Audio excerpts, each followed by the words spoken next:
Good morning dear student. আজকের এই ভিডিওতে আমরা class 12 2026 fourth semester ABT test paper থেকে ইংলিশ পেজ 11-এর সম্পূর্ণ সমাধান করব। এখানে ফার্স্ট তোমাদের পেজ 11, ঠিক আছে? তো এই 11-এর সমস্ত প্রশ্নের সমাধান করব। অ্যাট ফার্স্ট প্রোজ থেকে তোমাদের 2 নাম্বার করে প্রশ্ন দেওয়া আছে, 4টা প্রশ্ন দেওয়া আছে, তার মধ্যে 2টো করতে হবে। তো আমি 4টা প্রশ্নের এই অ্যান্সার এখানে করে দিচ্ছি, জায়গার অভাবে আমি পেজে করে দিয়েছি, দেখে নাও। Why did Alice feel bore and sleepy when she was with her sister? যখন এলিস তার বোনের সাথে ছিল তখন সে একঘেয়ে এবং ঘুম ঘুম ভাব তার লাগছিল। কেন লাগছিল সেটা লিখতে হবে, ঠিকভাবে অ্যান্সারটা লিখতে হবে। এইভাবে যদি তোমরা উত্তরটা লিখো তাহলে পুরো নম্বর পাওয়ার সম্ভাবনা খুব বেশি। দেখে নাও কিভাবে লিখতে হবে। Alice felt bored and sleepy. Alice একঘেয়ে মনে হচ্ছিল বা ঘুম ঘুম মনে হচ্ছিল বা লাগছিল, কারণটা because her sister was reading a book. তার বোন একটা বই পড়ছিল উইথাউট পিকচার্স অর কনভারসেশন, যে বইয়ের মধ্যে ছিল না কোনো ছবি বা কোনো কথোপকথন ছিল না। হুইচ এলিস ফাউন্ড আনইন্টারেস্টিং, যেটাতে এলিস মানে তার আগ্রহ কিন্তু ছিল না, তার জন্য তার কিন্তু একঘেয়ে এবং ঘুম ঘুম ভাব লাগছিল। দেখে নাও সেকেন্ড কোশ্চেন তোমাদের যেটা দেওয়া আছে। How did Alice's fall finally end? শেষের সময় যখন পড়েছিল কিভাবে এলিস পড়েছিল, তার সাথে আরেকটা প্রশ্ন দেওয়া আছে। What was she dreaming about just before the fall ended? তার যখন পড়াটা শেষ হয়েছিল তার আগে পর্যন্ত সে কী ধরনের স্বপ্ন দেখছিল। দেখে নাও পরপর 2টো প্রশ্ন দেওয়া আছে। Alice's fall ended when she landed gently on a heap of dry leaves. যখন এলিস তার শেষ পড়াটা পড়েছিল সে আস্তে আস্তে বা আলতোভাবে একটা শুকনো পাতার স্তূপে পড়েছিল। এবং সেকেন্ড যে কোশ্চেনটা দেওয়া আছে যে শেষ পড়াটার সময় সে কী ধরনের স্বপ্ন দেখছিল। Just before the fall ended she was dreaming of walking hand in hand with her sister. সে যখন শেষ পড়াটার পূর্বে সে স্বপ্ন দেখছিল যে তার বোনের সাথে হাতে হাত ধরে হাঁটছিল, ওয়াকিং। নেক্সট 3 নম্বরের প্রশ্ন যেটা দেওয়া আছে দেখে নাও। Why did the king visit the hermit in the forest? কেন রাজা হারমিট অর্থাৎ সন্ন্যাসীর সাথে জঙ্গলে দেখা করতে গিয়েছিলেন? তার সাথে আরেকটা প্রশ্ন দেওয়া আছে। What preparation did he take? তার সাথে দেখা করার জন্য কী ধরনের প্রস্তুতি নিয়েছিলেন? দেখে নাও। The king visited the hermit to find answers to 3 important questions of life. রাজা হারমিটের সাথে দেখা করতে গিয়েছিলেন কিসের জন্য? তার যে 3টা যে গুরুত্বপূর্ণ প্রশ্ন তার জীবনের, সেই 3টা প্রশ্নের উত্তর তিনি কিন্তু জানতে চেয়েছিলেন। আর তার সাথে সেকেন্ড এটা প্যারা চেঞ্জ করেই লিখবে যে he dressed like a common man. সাধারণ মানুষের মতো তিনি জামা কাপড় পরেছিলেন, তিনি তো রাজা, তবুও কিন্তু তিনি সাধারণ জামা কাপড় পরেছিলেন। He dressed like a common man and went alone to the forest. এবং একাকী তিনি জঙ্গলে গিয়েছিলেন দেখা করতে। এরপর সবার শেষে 4 নম্বর প্রশ্ন দেখে নাও। How did the jar help the hermit and when did he stop working? কীভাবে জার হারমিটকে সাহায্য করেছিলেন আর when did he stop working অর্থাৎ তিনি কখন কাজটা থামিয়েছিলেন? দেখে নাও ফার্স্ট কোশ্চেনের অ্যান্সারটা। The jar help the hermit by digging the ground for him. যার কী করেছিলেন হারমিটের জন্য, তার জন্য ওই হারমিটের জন্য মাটি খনন করে দিয়েছিলেন বাই ডিগিং দ্য গ্রাউন্ড।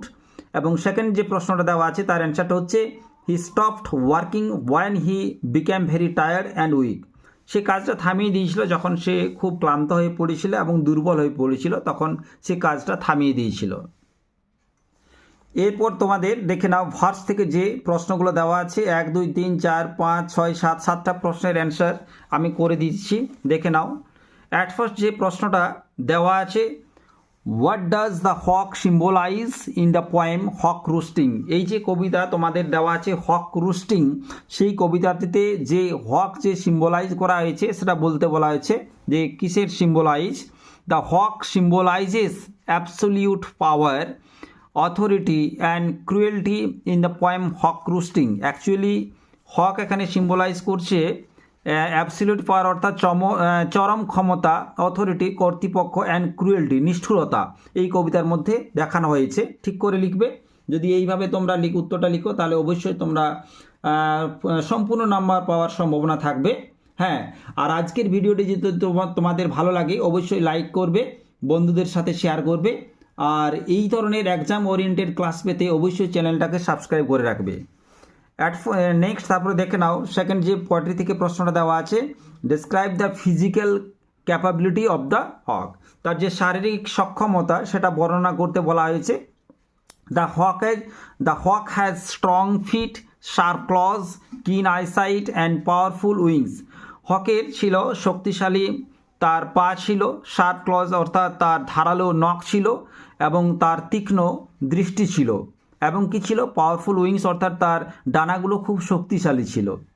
ঠিক আছে, টু দ্য পয়েন্ট উত্তর লিখবে, তাহলে অবশ্যই তোমরা ফুল নাম্বার পাবে। Next question, why is autumn chosen as a season for comparison in sonnet 73?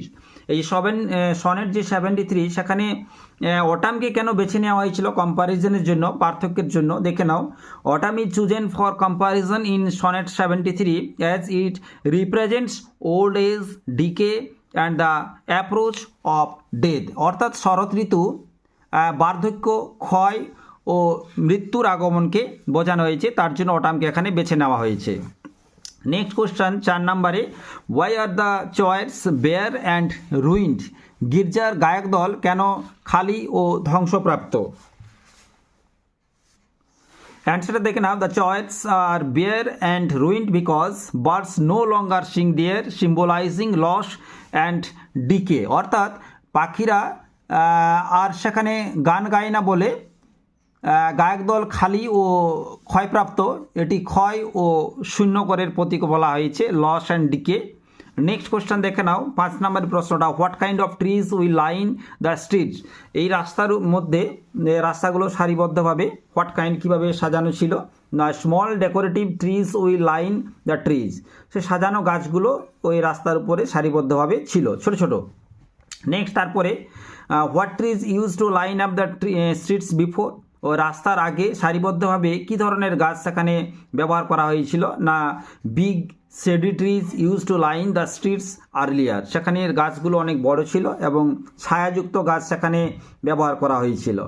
আর সবার শেষে পোয়েট্রি থেকে যে প্রশ্নটা দেওয়া হয়েছে দেখে নাও, mention any 4 events that affect the public as mention in the poem the greenhouse effect. যে কবিতা দেওয়া আছে দ্য গ্রিন হাউস এফেক্ট, সেখানে যে এফেক্ট দেখানো হয়েছে দেখে নাও। এখানে দেওয়া আছে ফ্লাডস, ফ্লাডস মানে হচ্ছে বন্যা, ডটস মানে হচ্ছে খরা, সাইক্লোনস মানে হচ্ছে ঘূর্ণিঝড়, অ্যান্ড রাইজিং টেম্পারেচার এবং উষ্ণতা বাড়ানো এফেক্ট পাবলিক লাইফ। এটা লিখে দিলেই তোমরা কিন্তু সম্পূর্ণ নাম্বারটা পেয়ে যাবে।